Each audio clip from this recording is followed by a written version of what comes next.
Hola, benvinguts a Vicky Ràdio, la vostra connexió amb el món català.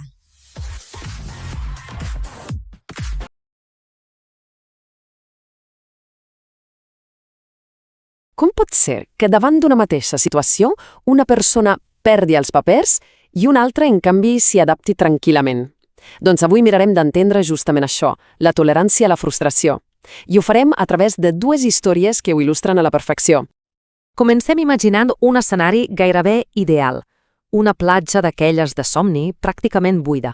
El lloc perfecte per desconnectar. Però ja veurem que de vegades la calma és més fràgil del que sembla. I aquí entra el nostre primer protagonista, en Pere, un noi jove, atlètic, que arriba a aquesta platja amb una idea molt clara al cap. Vol estar sol, completament sol. Arriba, s'instal·la i es prepara per a gaudir de la seva pau. Però la pau li dura ben poc. Apareix una família i amb tota la platja per triar es posen a només 30 metres. La reacció d'en Pere a l'Ape és instantània. Se li nota la cara. S'emprenya, recull les seves coses amb mala llet i se'n va a buscar un altre racó per recuperar la solitud perduda. Però sembla que avui no és el seu dia. Just quan s'acaba de tornar a instal·lar, apareix una altra família. I aquesta, a sobre, és més gran i més sorollosa. I on s'es posen? Doncs sí, a tocar d'ell. La frustració d'en Pere ja està a punt de bullir. I aquí esclata. Ja no pot més i amb un sarcasme que es pot tallar amb un ganivet. Els hi deixa anar aquesta frase. Aquesta és la gota que fa dessar el got. La prova definitiva que la seva tolerància ha arribat a zero. I, com us podeu imaginar, la cosa no acaba bé. Comença una discussió, volen les insultos, un espectacle. Al final, el Pere, vermell de ràbia, agafa les seves coses i marxa. El seu dia de platja arruïnat per complet, per no saber gestionar una petita contrarietat. D'acord, ara canviem completament d'escenari i anem a conèixer en Marc. Ell és una mica més gran, té un aire més calmat, més reflexiu, i es troba en una situació molt similar. Una altra platja, una caleta, també gairebé buida. Però aquí ve la primera gran diferència. A la cala ja hi ha una família i en Marc, en lloc d'anar a la punta més llunyana, decideix posar-se a uns 50 metres. Fixeu-vos, ell no busca una solitud absoluta. Més aviat sembla que vol una mena de companyia discreta a distància. Però, compte, que la història fa un gir inesperat. Resulta que és la família qui se sent incòmoda amb ell. Li fan una mirada d'aquelles que maten, recollen les seves coses i se'n van a l'altra punta de la cala. La realitat, de cop, li contradiu totalment el seu desig. I ara, en Marc es troba completament sol, just al contrari del que volia. Què sent?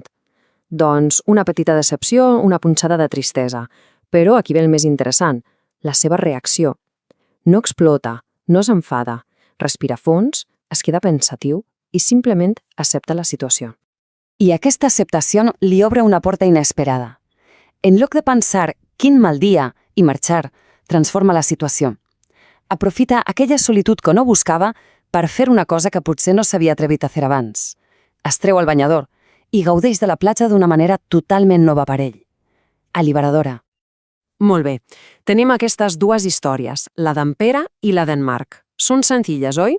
Però il·lustren a la perfecció un concepte psicològic que és fonamental. És hora de posar-li nom. Doncs això és exactament la tolerància a la frustració. És, dit d'una altra manera, l'habilitat que tenim per aguantar el cop quan la vida no va com voldríem. No vol dir no sentir-se decepció o molest, Això és humà. La clau és què fem amb aquesta decepció. Aquí es veu claríssim. Els dos camins. En Pere representa la baixa tolerància, té una mentalitat rígida que exigeix que el món s'adapti a ell. I quan no passa, la reacció és la ràbia al conflicte. En canvi, en Marc té una tolerància alta. La seva mentalitat és flexible, accepta que les coses no sempre surten com vol. Això li permet sentir la decepció, sí, però després reflexionar i adaptar-se. Al final, converteix un problema en una oportunitat. Però, és clar, això no va només de si passem un bon o mal dia a la platja. Aquesta característica psicològica, la tolerància a la frustració, té unes implicacions molt més grans. Aquesta és la gran pregunta. Ara imaginem que el comportament d'en Pere no és una anècdota, sinó la norma. Quines conseqüències tindria si tota una societat estigués plena de peres? Quines conseqüències tindria? Doncs les conseqüències són greus, la veritat. Una societat així genera un malestar constant, molta irritabilitat, molt mal humor i, per descomptat, nivells d'agressivitat molt més alts. A gran escala, aquesta incapacitat per tolerar la contrarietat pot ser el caldo de cultiu de conflictes cada cop més grans. La bona notícia de tot plegat és que la tolerància a la frustració no és una cosa que ve de fàbrica i ja està, no és fixa, es pot entrenar, es pot cultivar, anem a veure com. Sembla que hi ha dues estratègies molt potents. La primera és l'empatia. Quan sentim aquella ràbia, si som capaços de parar un segon i pensar que l'altra persona també té els seus problemes, els seus patiments, potser la ràbia es transforma en una altra cosa.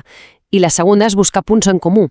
Pensar que aquella persona que ens està traient de poleguera segurament ha plorat amb la mateixa pel·lícula que nosaltres o ha vibrat amb el mateix gol. Això ajuda a rebaixar la tensió i a sentir una connexió. Molt bé, anem arribant al final. Quina és la gran idea que ens podem endur de tot això? La lliçó de fons? Un moment, que això és molt important aclarir-lo.